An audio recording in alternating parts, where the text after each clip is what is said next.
Night air in Michigan hung heavy with an unexplainable dread. Inside a modest suburban home, the phone line crackled to life. The voice on the other end belonged to 37-year-old Jimmy Allen, and the words he was about to speak would shatter the illusion of a perfect family forever. 18 minutes had passed since Jimmy made a discovery in his basement. 18 minutes that felt like an eternity. His wife, Amy, lay motionless on the cold concrete floor. The 911 dispatcher's voice cut through his panic, instructing him to continue CPR as emergency units tore through the quiet streets toward his address. Officer Ben J. Horn was first to arrive. What struck him immediately was the silence. Despite the desperation that had poured through Jimmy's voice on the emergency call, the house stood eerily quiet. No cries for help, no sounds of distress, just silence. But the moment Officer Horn announced his presence, everything changed. Jimmy's voice erupted from somewhere deep within the house, desperate, raw, pleading. Officer Horn descended into the basement, his flashlight cutting through the darkness. There he found Jimmy hunched over his wife's lifeless body, performing chest compressions while tears streamed down his face. The scene painted a portrait of desperation, of a husband fighting to save the woman he loved. But something felt off. The officer's trained eyes scanned Amy's body. No significant injuries, no visible trauma, just a faint mark near her jugular, barely noticeable in the dim basement light. The ceiling hung low above them, oppressively close, as if the room itself was watching. By 8:57 that evening, the basement transformed into a flurry of activity. EMTs flooded the narrow space, taking over the life-saving efforts. Jimmy, suddenly freed from his task, did something peculiar. He ripped his shirt from his body in one violent motion and collapsed onto the floor, his sobs echoing off the concrete walls. Then just as quickly he composed himself. He stood, he watched. His emotions flickered on and off like a faulty light switch. The officers exchanged glances. Something wasn't right. Upstairs, away from the chaos, an officer guided Jimmy to the kitchen. Jimmy moved with an eerie calmness, his footsteps steady on the stairs. But as he entered the kitchen, rage suddenly possessed him. A bowl of potato chips became the target of his fury, scattering across the floor in an explosion of violence that seemed to come from nowhere. The officers had no choice but to piece together what had happened. They needed Jimmy's story, and they needed it now. Jimmy's voice steadied as he recounted the evening. It had started normally enough. At 6:30, he and Amy had dropped their daughter Ashley and her friend at the high school football game. The plan was simple: let the girls enjoy the game while the adults enjoyed some time downtown. They went bar hopping. First Ember's Bar and Grill, then JR's Hometown Grill and Pub. Security cameras would later confirm every word. But what those cameras couldn't capture was the tension building between husband and wife. The argument started over a house. Jimmy wanted to sell their Michigan home and move back to Florida, where they'd lived just 1 year prior. Amy wasn't interested. Her responses grew cold, dismissive. She buried herself in her phone, texting someone while Jimmy sat beside her, watching his marriage crumble in real time. By the time they left the bar, the air between them had turned to ice. Amy made a decision. She would rather walk home alone than share a car with her husband. The surveillance footage captured her figure moving through the darkness, heading toward a home that would become her tomb. Amy arrived home at 7:58. She grabbed an extension cord. Then she disappeared into the basement. 7 minutes later, Jimmy followed. He found her petting one of their cats, Louie, in the dim light. The argument reignited. Amy was furious about a door Jimmy had slammed in her face at the bar. He claimed it was an accident. She didn't believe him. For 10 minutes, they hurled words at each other like weapons. Then Jimmy retreated upstairs, leaving Amy alone in that low-ceilinged basement with an extension cord in her hands. 25 minutes crawled by. At 8:40, Jimmy remembered. They needed to pick up Ashley. Before leaving, he decided to make peace. He descended those basement stairs one more time, and that's when he found her. The EMTs worked with mechanical precision, fighting against time itself. Then, a miracle. One of them emerged from the basement with news that should have brought joy. Amy was fighting. Her pulse had returned. Weak, but there. Jimmy's reaction was, unexpected. He seemed frustrated, almost angry. The officers noticed. They filed this detail away in their minds, adding it to the growing list of things that didn't quite fit. Jimmy left to change his shirt.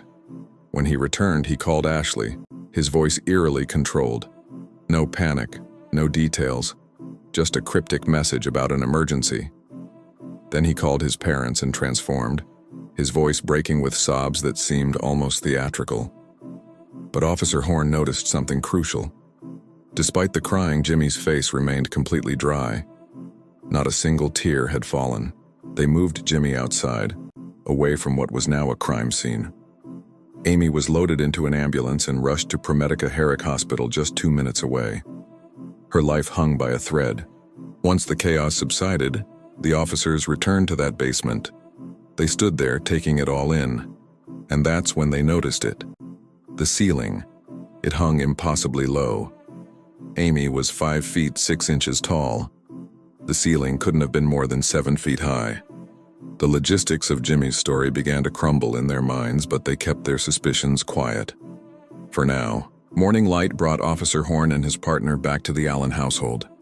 They needed more details, more context. Jimmy seemed eager to help, painting a picture of domestic bliss. The family had started their day together, he explained. Breakfast, laughter, music playing while they prepared Ashley for school. Amy had been smiling, he insisted. Everything was perfect. Jimmy left for work at 7:30. Ashley left for school. Amy stayed home. By 12:30, Jimmy returned for a nap. Then Ashley came home with her friend Kayla. Amy made dinner for everyone. At 6:30, they all piled into the car for the football game. It was the picture of suburban normalcy. Until it wasn't. The officers asked to search the home. Jimmy agreed without hesitation.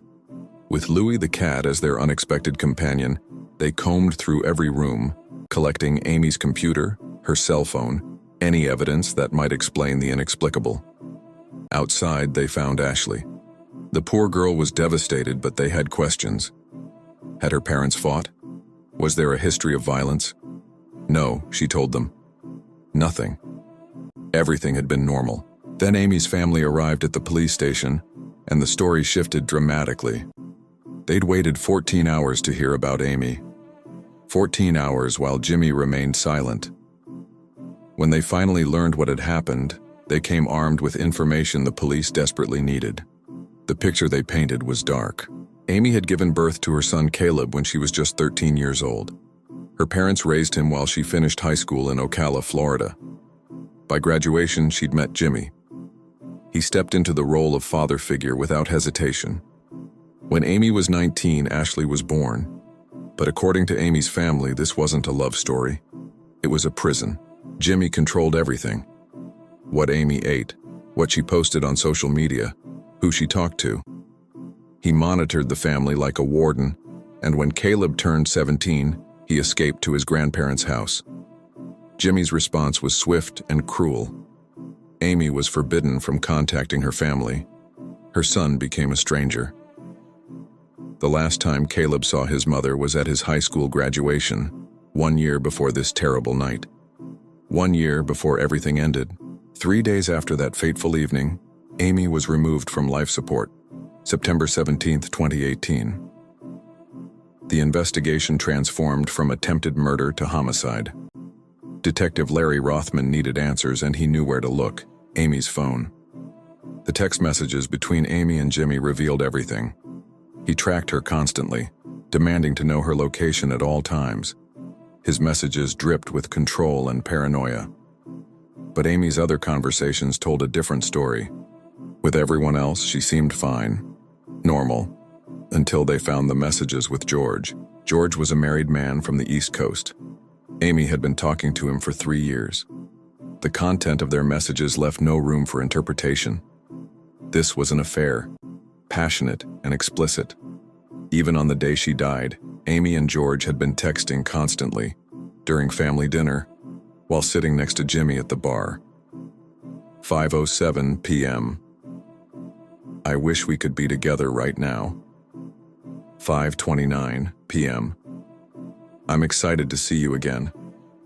And when Amy started texting during that argument at JR's Grill and Pub, she wasn't venting to a friend. She was talking to George. The theory crystallized in the investigators' minds. Jimmy must have seen those messages. Rage had consumed him. He'd followed Amy to the basement and finished what the argument had started. There was just one problem. Jimmy was gone. Days after the incident, Jimmy packed up everything. His belongings, Ashley, all 5 cats. He fled Michigan and returned to Ocala, Florida, disappearing into the safety of family. But the Michigan State Police weren't about to let him vanish. Detective Rothman tracked him down and arranged an interview. Jimmy agreed to return to Michigan in a few weeks. 1 month after Amy's death, Jimmy sat across from Detective Rothman in an interrogation room. Jimmy had spent weeks in Florida, and he'd apparently spent that time reflecting. He admitted his faults freely, too self-focused, too blind to see the turmoil in his own home. He claimed he didn't even know himself anymore. But when asked to describe himself, his answer came without hesitation. Type A personality, structured, organized, ambitious, always seeking to improve himself and those around him. He painted himself as the architect of family wellness, the guardian of mental health. The detective wasn't buying it. When asked about Amy's struggles, Jimmy launched into a detailed account. Social anxiety, crippling introversion, video game addiction, particularly World of Warcraft. He described her as someone who'd isolated herself, someone he'd tried desperately to save. But everyone close to Amy told a different story. They said Jimmy was the cause of her isolation, not her savior. Then came the question of infidelity. Jimmy admitted to his own affair years ago in the Isle of Man. But Amy? Impossible, he claimed. She didn't have the capacity. She was too introverted to even talk to strangers. The detective let that statement hang in the air.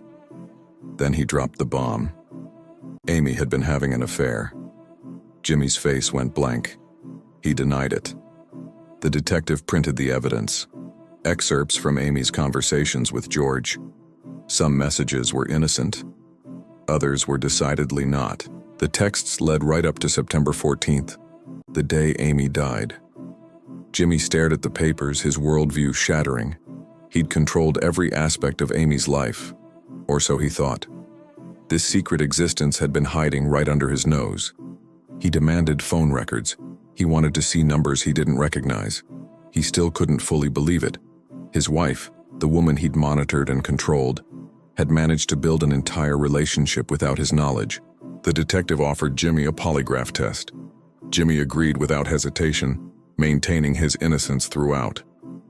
The results came back inconclusive. The detective wrapped up the interview, less certain than he'd been at the start. Jimmy was allowed to leave. He returned to Florida that same day, disappearing back into obscurity while the investigation stalled.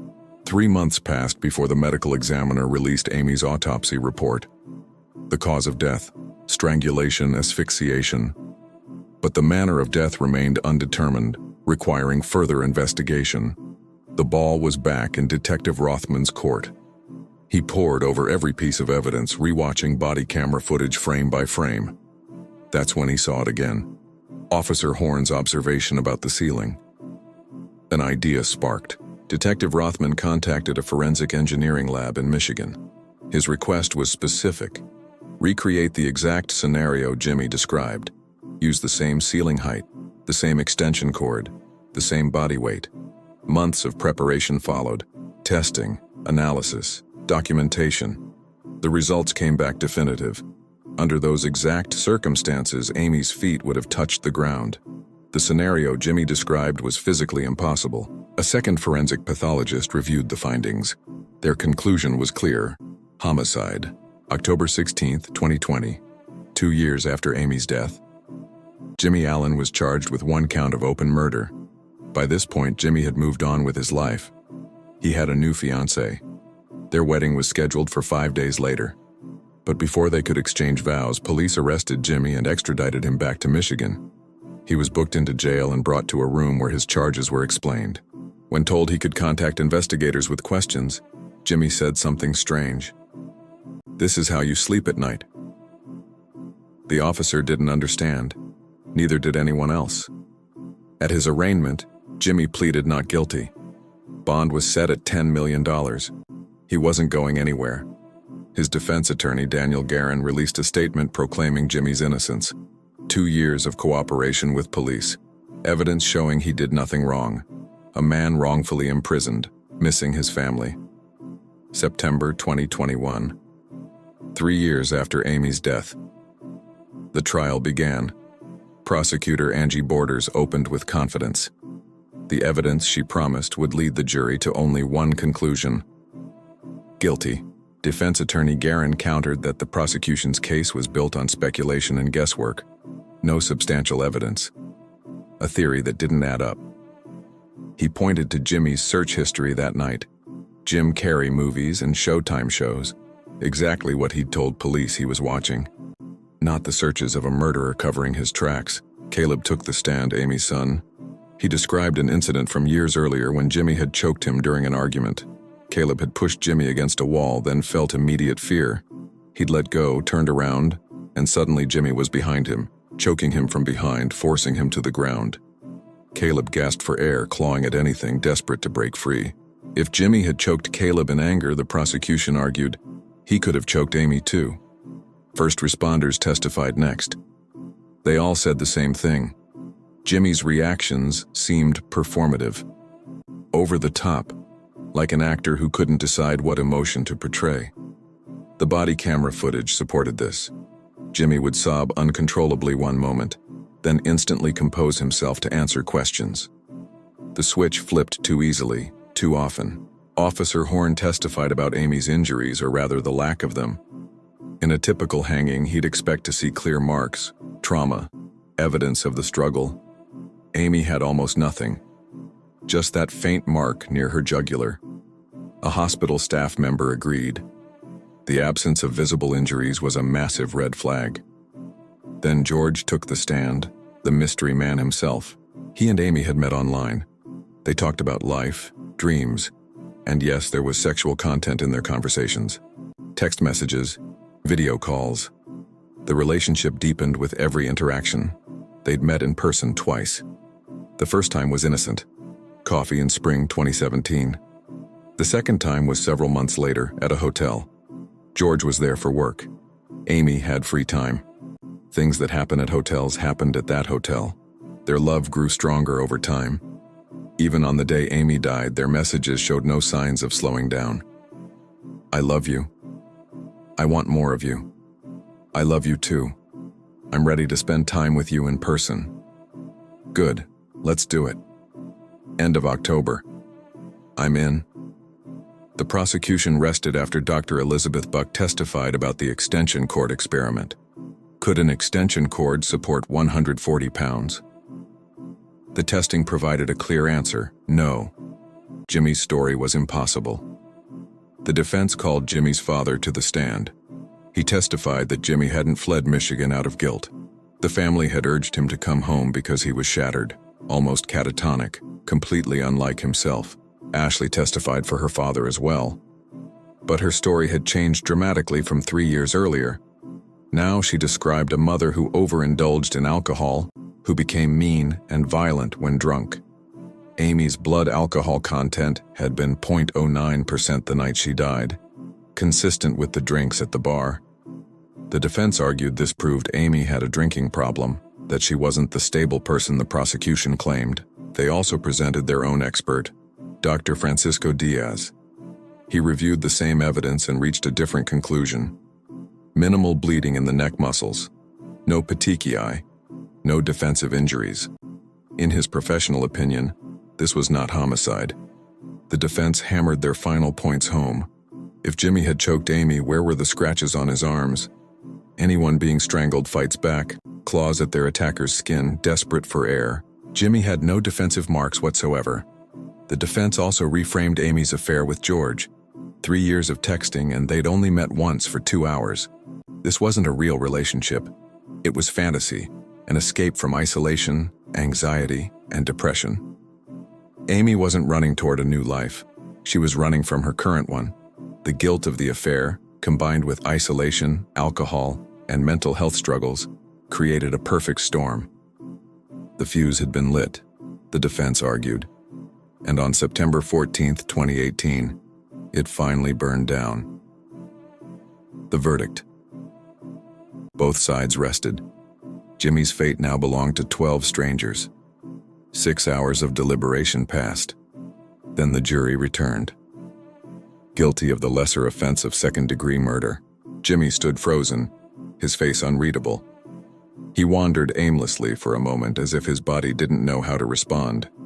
When it was time to be escorted to jail, he waved bashfully to his family, a small gesture that felt profoundly out of place. October 21, 2021. Jimmy Allen was sentenced to 20 to 45 years in the Michigan Department of Corrections.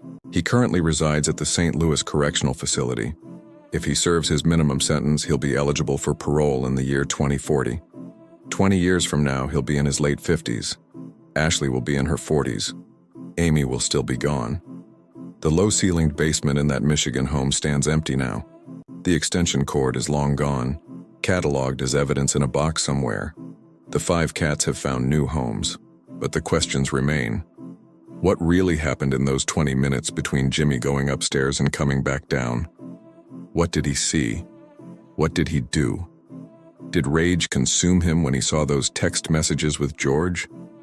Or did Amy truly make an irreversible decision in a moment of despair? The jury decided they knew the answer. 12 people looked at the evidence and saw a murder. But in the darkness of that basement, in those final moments, only 2 people knew the truth, and one of them can never tell it.